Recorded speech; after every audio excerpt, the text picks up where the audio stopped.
Kamusta ka mga friend? Kadiyo and Ka-Super 8 and now Kasumi. Yan. Bigyan tayo ng pagkakataon ng Hero Motorcorp. Peram ng unit nila na Hero 110 Zoom. CX variant to, CX variant and 4-star blue. And ano lang, highlights lang din ng kanyang pictures highlight. This aerodynamic design, makita niyo naman sa kanyang itsura. Sporty muffler, yan. Sporty muffler and diamond cut alloy wheels, yan. Kita nyo.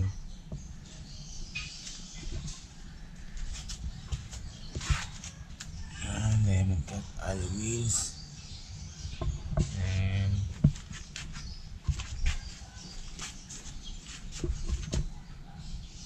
then dual textured or textured anti-skid seat.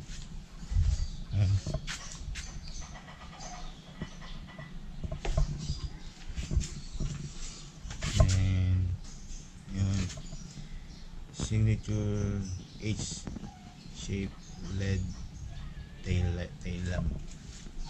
Kaya kita nyo kasi hero nga siya.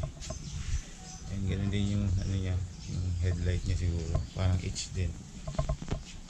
Yung niya, DRL niya, yan, parang H din na wide H.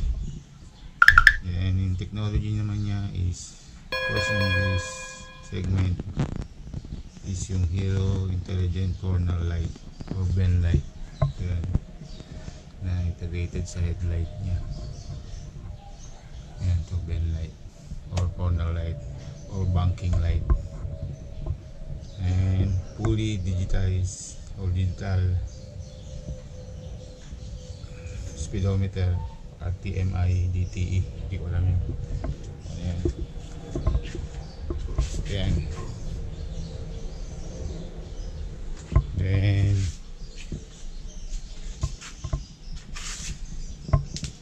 yan. And Bluetooth connectivity, car and SMS alert. And separate bag na natin yan dito, makikita nyo once connected nyo na yung phone nyo dito, makikita kayo yung Bluetooth. Then kailangan nyo i-download yung app. And yun, i3S technology, makikita mo naman dito yan. Yan, yellow siya, i3S technology or idling stop. Yan, yung idling stop button niya, pwede may on, pwede may off.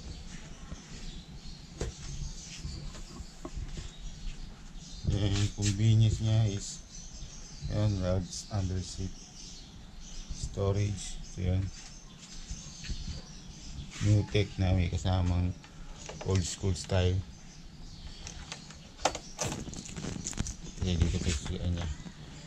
Yan, next sa mga ibang brand, integrated na yung ano niya. Yan,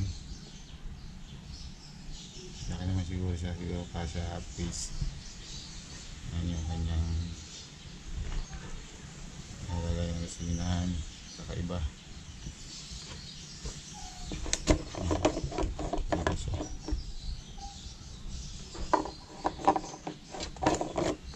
Kakaiba. Ayan, meron din siyang pag nag-overfill. Ayan, CX version. CX version.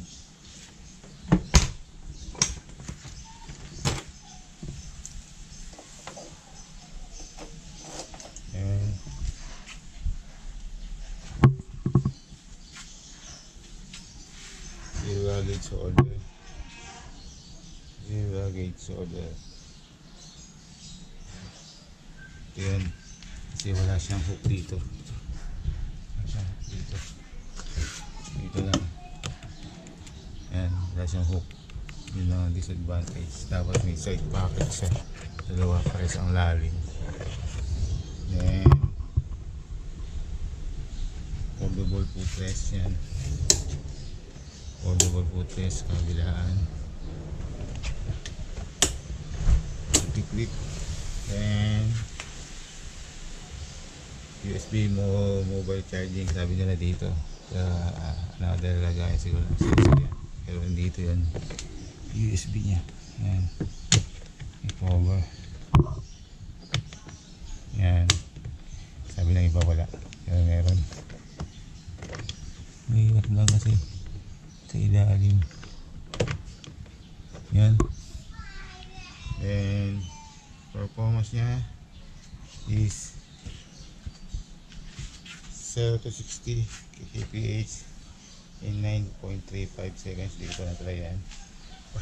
Fastest acceleration.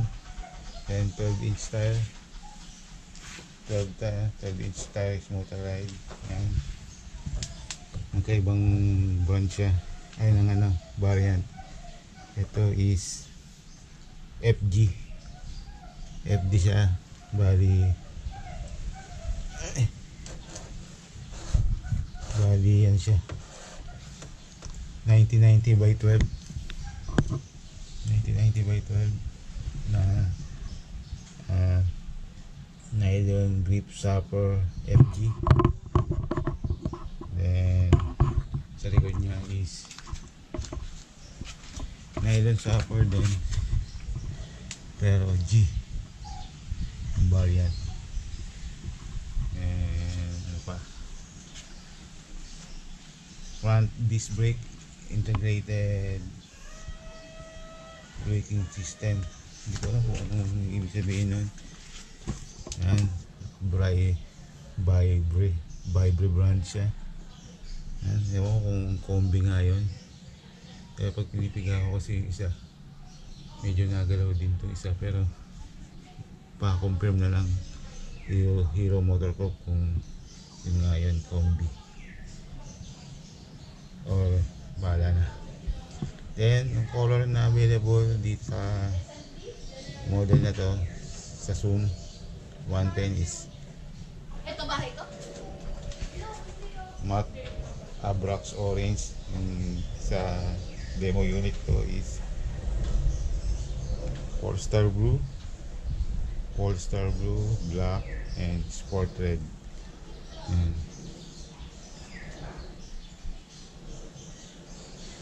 And OLED daw siya, pero itong is bulb type. Upgrade nyo na lang. Itong turn signal, bulb type din siya, pero pwede nyo gawing LED din. And sa specification naman niya, engine air-cooled 4-stroke SI engine, displacement 110, maximum power 6 kW, 8.05 bph at 7,250 rpm, maximum torque 8.70 nanometer at 5.750 rpm, bore stroke 50 by 56.5 mm, compression ratio 10:1, fuel injection, fuel system injection, and ignition niya is electronic control unit ECU with kickstarter. Maganda yung mga kickstarter. Kung ayaw nyo naman na may kickstarter, pwede nyo naman tanggalin to, tapos lagyan nyo ng design. Lagyan nyo lang sa U-box nyo, para mabuhat kayo, may option kayo sa kickstart. Then yun,